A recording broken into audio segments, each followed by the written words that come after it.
Friends, welcome to our channel. Latest ఎపిసోడ్లో ఏం జరగబోతుందో ముందుగానే తెలుసుకుందాం. ఫ్రెండ్స్, డైలీ సీరియల్ నోటిఫికేషన్ కోసం ఛానల్ని సబ్స్క్రైబ్ చేసుకోండి ఫ్రెండ్స్. అండ్ పక్కనే ఉన్న బెల్ ఐకాన్ని క్లిక్ చేసి ఆల్ ఆప్షన్ని సెలెక్ట్ చేసేయండి. ఇక సత్య అయితే మార్నింగ్ లేవటంతోనే నడుమైతే బిగిచ్చేస్తుంది. ఒక్కసారిగా అత్త భైరవి చూసి, ఏందిది ఉదయాన్నే గట్టిగా నడుం బిగిస్తున్నావు, ఎవరి మీదకి ఎందుకోసం అని అనగానే, ఊరుకోండత్తయ్య, ఒకరి గురించి అయితే పలానా వాళ్ళని పేరు చెప్పేదాన్ని, ఈ ఇంటిల్లాది బాధ మీద అని ఎంతమంది పేర్లు చెప్పమంటారు? ఇవాల్టి నుంచి నేనే ఈ ఇంట్లో అధికారాన్ని చలాయించబోతున్నాను. మీరు చక్కగా రెస్ట్ తీసుకొని మీ శేష జీవితాన్ని కృష్ణ రామ అని అంటూ గడిపండి అని అనగానే ఒక్కసారిగా భైరవి షాక్ అయిపోతుంది.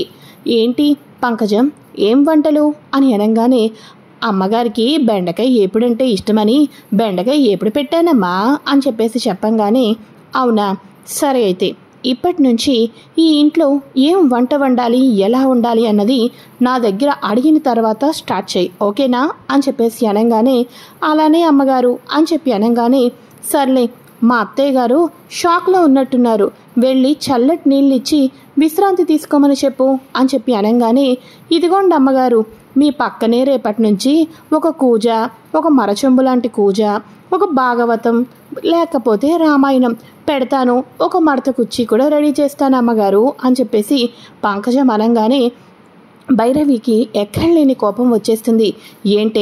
ఏంటి ఉదయాన్నే అదే కోపాన్ని తెప్పించింది అనుకుంటే నువ్వేంటి ఇంకా నాకు మంటని రేక్కొడుతున్నావు అని అనగానే, లేదమ్మగారు, మీరు ఎన్ని ప్లాన్లు చేసినా ఎన్ని ప్రయత్నాలు చేసినా చిన్నమ్మగారు మాత్రం ఈసారి గట్టిగానే కంకణం కట్టుకున్నారు.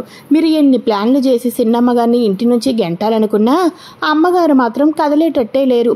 ఇంకా మిమ్మల్ని ఒక ఆట ఆడుకునేటట్టు నాకైతే కనిపిస్తున్నారమ్మా, తర్వాత సంగతి మీ ఇష్టం అని భైరవి వెళ్ళిపోతుంది. ఈ పంకజమే ఇంత తెలుసుకుంది అంటే నిజంగానే పంకజం మాటలు నిజమైతే, అమ్మో లేదు, ఎన్ని రోజులు ఎలా ఎగిసి పడతావో నేను చూస్తానే.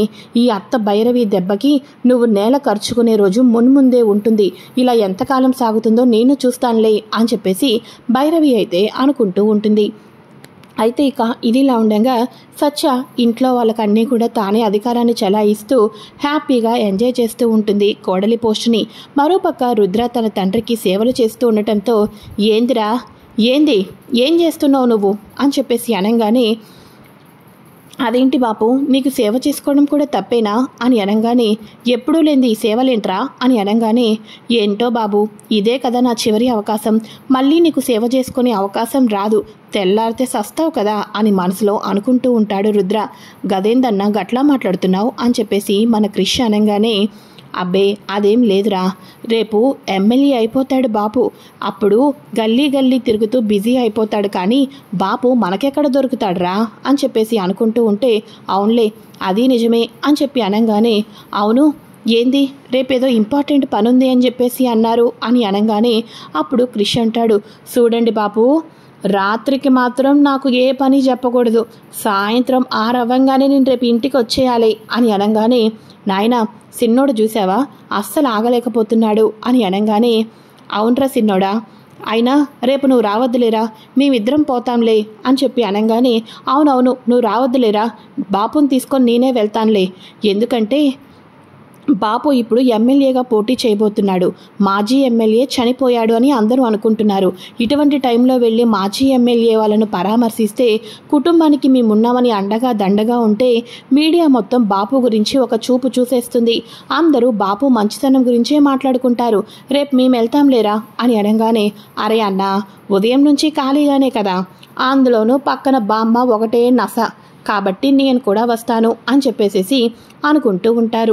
సరే అయితే మధ్యాహ్నానికి వీడిని ఎలాగో ఒకలాగా సైడ్ చేసి ఇంకెక్కడికైనా పంపించేయాలి, బాపుని నేను మాత్రమే తీసుకొని వెళ్ళాలి, అక్కడ ఆపోజిట్ వారితోటి బాబు మీదకి ఒక్కసారిగా దండి చేస్తే బాపు దెబ్బకి అక్కడక్కడే చస్తాడు అని చెప్పేసేసి ఇక మన రుద్ర అయితే మనసులో అనుకుంటూ ఉంటాడు. ఇక ఈ రకంగా ప్లాన్ చేస్తాడు రుద్ర. ఇక ఈవినింగ్ అవుతుంది, ఫ్రెండ్స్ అందరూ వచ్చేస్తారు.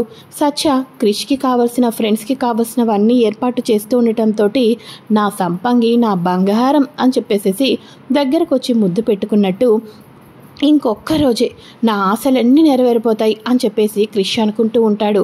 అయితే ఇక ఇది ఇలా ఉండగా ఫ్రెండ్స్ రాగానే వాళ్ళకి ఇంట్లోనే పార్టీ ఇచ్చి అన్నీ అరేంజ్ చేసిన తర్వాత, అవును మీ అన్న నా గురించి ఎప్పుడూ కోపంగా మాట్లాడలేదా, నా గురించి ఎప్పుడు ఏం చెప్పాడు చెప్పండి అని అనగానే, మీకు ఎంగేజ్మెంట్ అయిన తర్వాత అదే ఇదేందిరా ప్రపంచంలో ఇదే అందగత్తే అన్నట్టు ఇంత బిల్డప్ ఇస్తుంది అని చెప్పేసేసి అన్నాడు వదినా నీ గురించి అని చెప్పేసి అప్పుడు క్రిష్ కోపంలో అన్న మాటలన్నీ చెప్పడంతో సత్య ఒక్కసారిగా షాక్ అయిపోతుంది. ఇక వెంటనే అప్పుడు సత్య ఏంటిదంతా కూడా ఫ్రెండ్స్ వెళ్ళని చెప్తాను అని చెప్పేసి వాళ్ళందరూ తాగేసి తిని ఎంజాయ్ చేసిన తర్వాత సేఫ్గా వెళ్ళి వాళ్ళని డ్రాప్ చేసి రండి, అలా తాగేసి డ్రైవ్ చేయకూడదు అని సత్య చెప్పడంతో క్రిష్ వాళ్ళని ఇంటికి పిలిచి పార్టీ ఇచ్చినందుకు నా సంపంగి దగ్గర నన్నే బుక్ చేస్తారా వెదవల్లారా అని చెప్పేసి వాళ్ళని డ్రాప్ చేసి ఇంటికి వచ్చేస్తాడు. అయితే ఇక క్రిష్ కంగారు పడిపోతూ భయపడిపోతూ సత్య దగ్గరికి వెళ్ళి, అది కాదు సంపంగి, నా మాట విను సంపంగి అని అనగానే, ఊరుకో క్రిష్, నీ మనసంటే నాకేంటో తెలీదా, నువ్వు నన్ను ఎంతగా ప్రేమించావో నాకు తెలుసు కాబట్టి నేను అదంతా చిన్నగా జోక్గా తీసుకున్నాను. అయినా అన్నిటికీ గల కారణం ఏంటి, నేను నీకు దగ్గర అవ్వాలని, నా ప్రేమ నువ్వు పొందాలనే కదా, కోపంలో కూడా నన్ను స్వీట్గా తిట్టావు అని చెప్పేసి అనగానే, నా సంపంగి నన్ను ఇంతలా అర్థం చేసుకుంటుందని ఎప్పుడూ అనుకోలేదు అని చెప్పేసి అనుకుంటూ ఉంటారు. అయితే ఇక మార్నింగ్ మహదేవయ్యని రుద్రాన్ని తీసుకుని వెళ్తున్నప్పుడు క్రిష్ కూడా వస్తానని చెప్పేసి అంటాడు కదా, అరే వద్దురా, సాయంత్రం నీకు అసలే ఫస్ట్ నైట్ కదరా, ఆ ఏర్పాట్లు చూసుకో, అయినా బామ్మ నీకు ఏదో తెమ్మని చెప్పిందిరా, గుడికి వెళ్ళి ఏదో పూజ చేయించుకోమని చెప్పింది అని అనగానే, గట్లనా, పూజ చేయకపోతే మళ్ళీ ఏదైనా అరిష్టం వస్తుందేమో అన్నా, సరే అయితే బాపుని తీసుకొని ఆ చనిపోయిన ఎమ్మెల్యే ఇంటికి పరామర్శించడానికి మీరు వెళ్ళండి, నేను గుడికి వెళ్తాను అని చెప్పేసి క్రిష్ గుడికి అయితే వెళ్తాడు. గుడికి వెళ్ళిన తర్వాత పంతులు గారు పూజ చేస్తారు. చేతికి కంకణం కూడా మీ బామ్మగారు కట్టమన్నారు బాబు అని కంకణం కూడా కడతారు. సరే అని చెప్పేసి ఇంటికి వస్తూ ఉండగా ఎందుకనో ఏదో తేడా కొడుతుంది, నా మనసంతా బాపు బాపు అని ఒకటే పీకేస్తుంది, ఎప్పుడూ లేదు నాకు ఇలాగా, ఎందుకైనా మంచిది ఆ ఇంటి పరామర్శించడానికి నేను కూడా వెళ్తాను అని చెప్పేసి క్రిష్ అనుకుంటూ వెళ్తూ ఉంటాడా.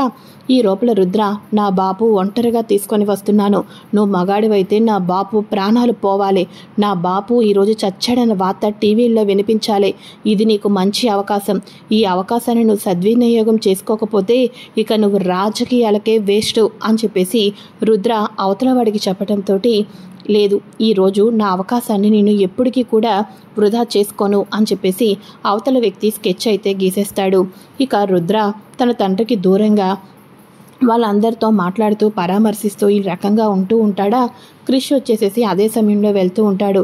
కొంతమంది రౌడీలు వెనకాతల చాకు పెట్టుకొని ఇలా వెళ్తూ ఉంటాడు. వాళ్ళందరూ కూడా మహాదేవయ్యని టార్గెట్ చేస్తాడు.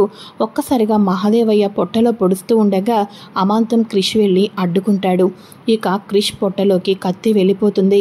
అమాంతం రక్తపు మడుగులో క్రిష్ అయితే ఉంటాడు. ఒక్కసారిగా మహాదేవయ్య షాక్ అయిపోతాడు. ఈ పోటు నాకు పొడాల్సింది, నన్ను ఈ రకంగా ఎవరో చూడాలి అనుకున్నారు అని చెప్పేసి, అరే పెద్దోడా ముందు వీడిని హాస్పిటల్కి తీసుకొని వెళ్దాం పదండి అని చెప్పేసి మహాదేవయ్య వాళ్ళందరూ క్రిష్ని తీసుకొని హాస్పిటల్కి వెళ్తారు. క్రిష్ ఒక్కసారిగా బ్లడ్ అంతా లోపలికి బయటకు వచ్చేస్తూ ఉంటుంది. మాట్లాడలేని పరిస్థితిలో ఉండటంతో సత్యకు కూడా ఈ విషయం తెలియటంతో కన్నీళ్లు పెట్టుకుంటూ సత్య హాస్పిటల్కి కూడా వెళ్తుంది. ఇక అతను కళ్ళు తెరవటం లేదు మేడం, బాడీ సహకరించటం లేదు, బాడీ సహకరిస్తేనే కదా మేము ఏదైనా ట్రీట్మెంట్ చేయగలం, బ్లడ్ అయితే ఎక్కిస్తున్నాం, కానీ అతను ఎందుకనో కోమా స్టేజ్కి వెళ్తున్నాడేమో అనిపిస్తుంది అని డాక్టర్ చెప్పంగానే సత్య, లే క్రిష్ నీ కళ్ళ ముందు నీ సంపంగి ఉంది అని చెప్పేసేసి ఇక మా బాపుకి ఎమ్మెల్యే అవటం ఇష్టం అని చెప్పేసి ఎప్పుడు చెప్తూ ఉంటాడు కదా క్రిష్. మీ బాపు ఎమ్మెల్యే కావాలి కదా, మీ బాపుని ఎమ్మెల్యేని నేను చేస్తాను క్రిష్. నేను నీకు మాట ఇస్తున్నాను, రేపు మీ పొద్దున్న బాపు ఎమ్మెల్యేగా ప్రమాణ స్వీకారం చేస్తున్నప్పుడు నువ్వు గట్టిగా చప్పట్లు కొట్టాలి కదా. లే క్రిష్ అని చెప్పేసి సత్య ఎన్నో రకాలుగా చెప్పి తన భర్తకు ముద్దులు పెట్టి హక్ చేసుకుంటూ ఎన్నో రకాలుగా చెప్పటంతో అప్పుడు ఒక్కసారిగా ఊపిరి పీల్చుకుంటాడు క్రిష్. అయితే ఇక సత్య ఇచ్చిన ప్రేమతో క్రిష్ కళ్ళు తెరవటంతో డాక్టర్లు ఇప్పుడు బాడీ సహకరిస్తుంది, మేము స్టిచ్చెస్ వేస్తాం, మీరు బయటకు వెళ్ళి వెయిట్ చేయండి అని అనగానే అప్పుడు నా సంపంగి నా పక్కనే ఉండాలి అని చెప్పేసి చెప్పటంతో సంపంగి ఉండంగానే ట్రీట్మెంట్ చేస్తూ ఉంటారు.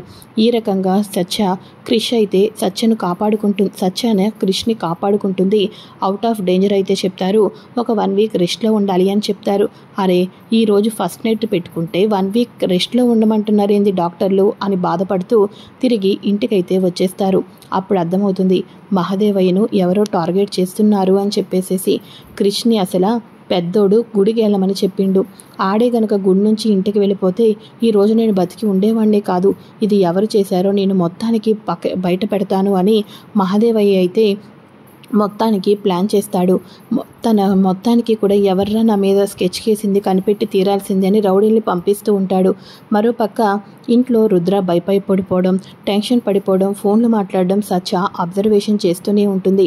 మరి రుద్రాని ఇదంతా చేసింది అని అటు మహదేవయ్యకు తెలిసినా ఇటు సత్యకు తెలిసినా ఏం చేయబోతున్నారు రానున్న ఎపిసోడ్లో తెలుసుకోబోతున్నాం.